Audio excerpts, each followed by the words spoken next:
낙수가 되어 세상 밖으로 나왔다. 걱정되면 네가 가서 알아보든가. 돌아가는 길에 천부간 길주에게 붙잡힐 뻔한다. 잠깐 어린 낙수로 착각하기도 한다. 치수를 넘어서야 올라갈 수 있는 자리다. 5회 꼭대기까지 데리고 가줄게. 어릴 적 낙수의 아버지도 술사였지만 무슨 이유인지 사대문파가 지켜보는 가운데 박진의 손에 죽음을 맞이하고 숨어있던 낙수는 진무에게 버려지듯 걷어져 단양곡에서 술법을 배우고 무예를 연마했었다. 그리고 힘들었던 옛날을 회상하며 낙수는 무덕의 모습으로 욱과 함께 단양곡에 돌아왔다. 살아남기 위해 강해졌는지 강하기에 살아남았는지는 모르겠다. 나와 내 아버지의 존재가 하얗게 잊혀졌을 때쯤 낙수가 되어 세상 밖으로 나왔다. 이제 낙수는 죽었고 나는 무덕이 되어 이곳에 돌아왔다. 아무것도 할 줄 모르는 도련님이자 아무것도 하기 싫다는 제자와 함께 수련을 위한 적절한 장소라 생각했는데 누군가 사는 듯한 흔적을 발견한 무덕. 갈 곳이 없는 두 사람이 주인 없는 빈집에서 쉬고 있던 중 집주인인 마의 이선생이 돌아온다. 이곳에 환혼인이 들어와 있다고. 삽살개에게 환혼인이 와 있단 걸 들은 이선생은 폭주하느니 이대로 죽는 것이 나을 거라며 잠든 무더기의 목숨을 거두려 한다. 이 몸 안에 엄청난 녀석이 들었구나. 이런 비루한 몸에 들어왔으면 진작에 폭주했을 텐데 어째서 이리 멀쩡한 건가. 하지만 낙수의 기운을 느끼고 멈칫하는데 그 모습을 본 욱은 무더기를 지키기 위해 봉인물을 풀고 칼을 빼들었다.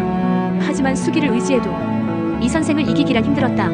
두 사람이 싸우던 사이 깨어난 무덕에 욱은 무덕을 감싸 안아 보호했고 이 선생은 무덕이는 좀 다른 환혼인 같아 일단은 지켜보기로 한다. 그런데 다음날 깨어난 무덕은 지난밤 일을 전혀 기억하지 못했고 욱은 이상해하는데 이 선생은 몸유병이 아니냐며 웃어넘겼다. 저 환혼이는 좀 특별하구나. 대단한 분이 저 작은 몸뚱이에 갇혀있어. 조금 더 두고 봐야겠다. 이 선생을 지켜보던 무덕은 그가 유명한 술사라는 사실을 알고 욱의 팔에 몰린 기운을 다룰 수 있게 도와달라 부탁한다. 하지만 이 선생은 색욕을 잠재우는 당근차를 마셔야 하는 수련을 거쳐야 한다 했고 욱은 주저했다. 한편 진무가 부리는 김내관이 저작거리에서 사람의 길을 빼먹고 그 소식을 들은 박진은 천부관의 밀실을 둘러보겠다며 진무를 찾는다. 이에 진무는 늦은 밤 기가 빨린 시신을 몰래 내다버리려는데 박진의 명을 받았더니 율과 당구가 시신을 확보하려 나섰다. 그러나 시신을 찾는데 실패하고 대신 욱이 잃어버렸던 손님의 영패를 되찾는다. 당구와 율은 천부관에서 발견된 영패가 욱의 것이라 고하고 박진은 영패를 언제 어디서 잃어버렸는지 알아보라며 둘을 단양곡으로 보낸다. 욱은 하라는 수련은 안 하고 이 선생에게 살림을 배우기 시작했다.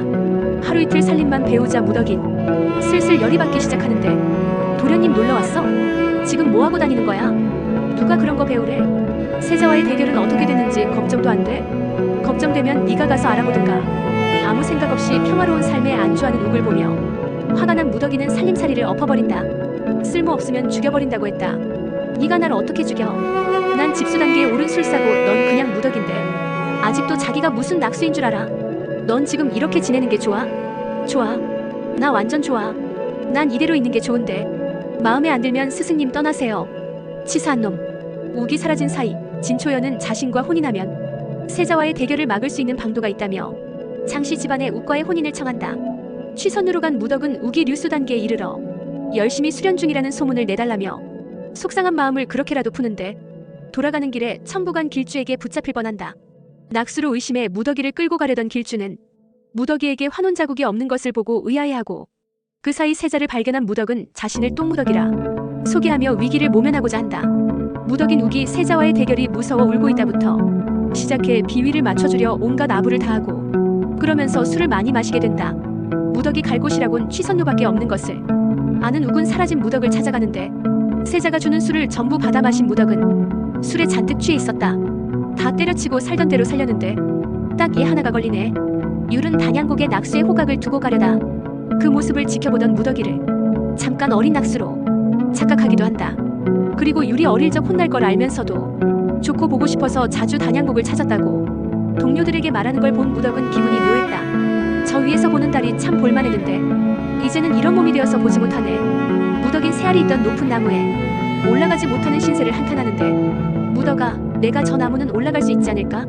욱은 무덕이를 위해 올라가 보겠다 하고 무덕인 꼭대기에 나뭇가지가 없어 수기로 디딜 곳을 만들어야 올라갈 수 있다 한다. 지금의 너론 어림도 없어. 아무것도 하기 싫었는데 이 나무는 올라가 보고 싶네. 데리고 올라가 줄 사람은 나밖에 없는데 그건 해주고 싶어서 올라가고 싶어. 치수를 넘어서야 올라갈 수 있는 자리다. 올라가고 싶어. 그럼 부탁한다 장호. 저기까지 가줘. 그래, 내가 널 저기 꼭대기까지 데리고 가줄게. 이 영상이 즐거우셨다면 구독과 좋아요로 다음 소식을 놓치지 마세요.